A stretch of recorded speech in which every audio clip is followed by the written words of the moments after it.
Sans elle, il n'y aurait rien. C'est la rivière Copalita qui coule de la montagne et rejoint la mer.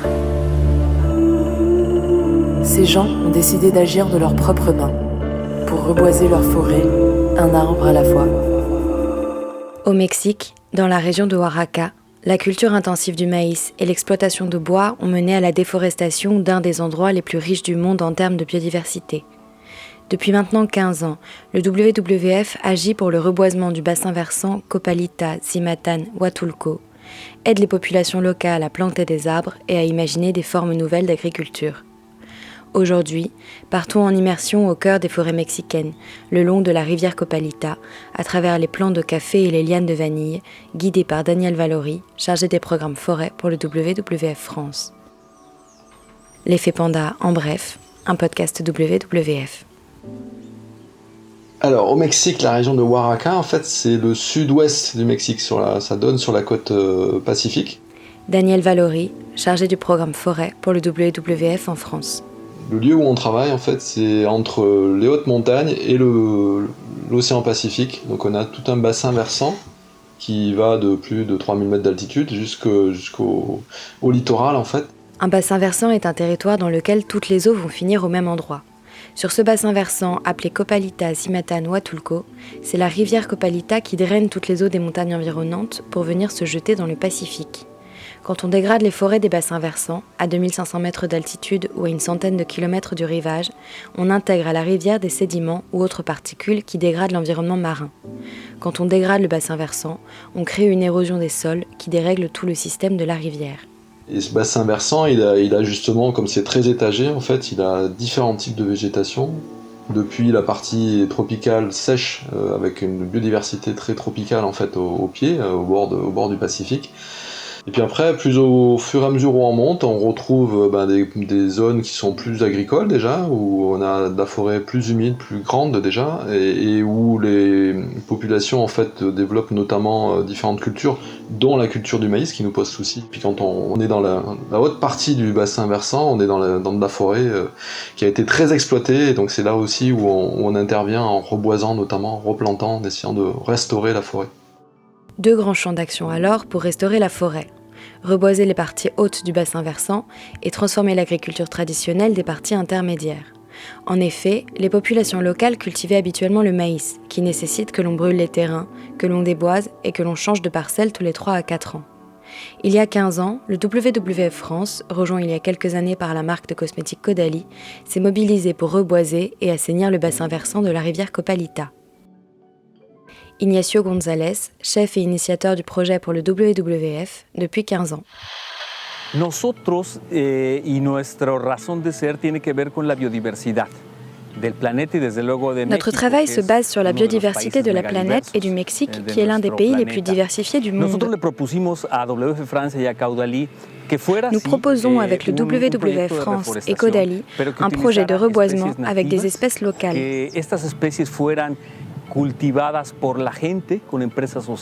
Ces espèces sont cultivées par des entreprises sociales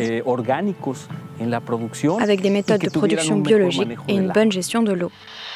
Alors le programme il est fondé sur de différents types d'activités. Il y a des activités agricoles. On cherche à mettre en place et à démontrer des alternatives agricoles diverses. Il y en a une vingtaine en l'occurrence. Le café sous forêt, et on a de la plantation de vanille qui est une liane donc qui a besoin aussi des arbres.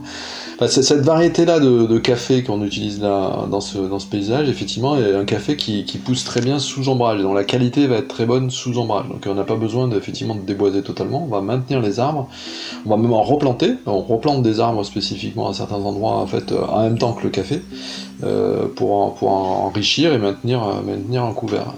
La vanille, c'est une liane qui va être plantée au pied de l'arbre et qui va monter dans l'arbre, et dont on va ensuite prélever les gousses chaque année en fait. Ça permet quand même de maintenir l'ombrage pour le café, certes, mais ces arbres-là, ils servent aussi à toute une multitude d'insectes, d'oiseaux et d'espèces en fait, qui disparaîtrait si on faisait un brûlis pour faire du maïs, par exemple, on ferait disparaître la totalité de l'écosystème. Un deuxième grand type d'activité, ça concerne tout ce qui concerne le reboisement.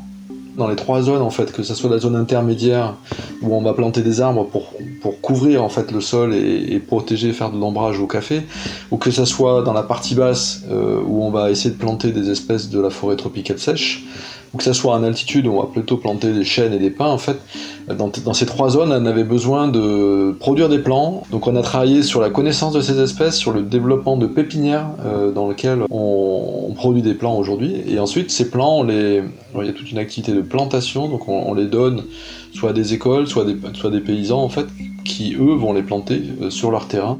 Les 2 parties du programme vont donc de pair. On travaille à une agriculture qui se fait sous ombrage, comme le café, ou qui a besoin de s'appuyer des arbres pour pousser, comme la vanille. Pour les locaux qui favorisent leur production agricole, il ne s'agit alors plus de brûler la forêt et de déboiser, il faut planter et prendre soin des arbres. Nous semons, nous récoltons.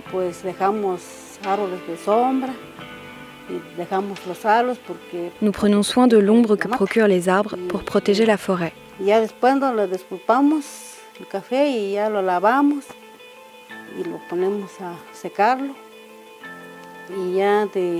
Puis on lave, on sèche le café et on le vend. Comme le dit Daniel, ce programme ne fonctionne que par l'implication des populations locales et ici particulièrement des femmes qui ont pris en main les plantations de vanille.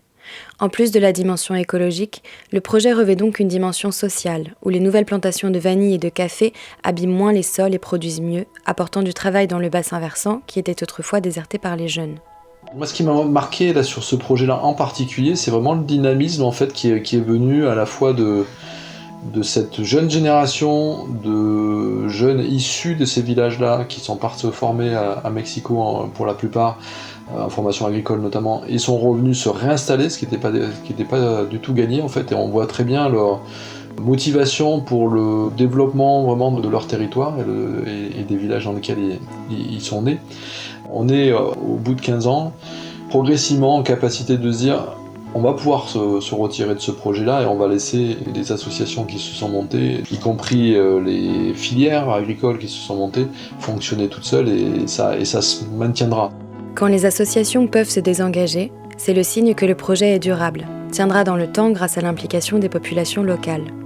C'est que ce genre de projet redonne aussi du lien entre toutes les populations qui habitent le bassin versant, unies autour de la rivière Copalita. Aujourd'hui, à la Cuenca Copalita-Zimatan-Huatulco, on plante des arbres pour protéger les sols contre l'érosion, pour offrir de l'ombre aux plantations de café, des tuteurs aux lianes de vanille, du travail aux populations locales et des abris pour la biodiversité inestimable de Oaxaca.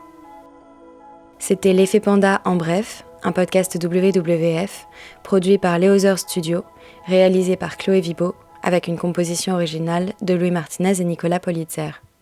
Pour plus d'informations ou pour soutenir les actions du WWF, rendez-vous sur wwf.fr.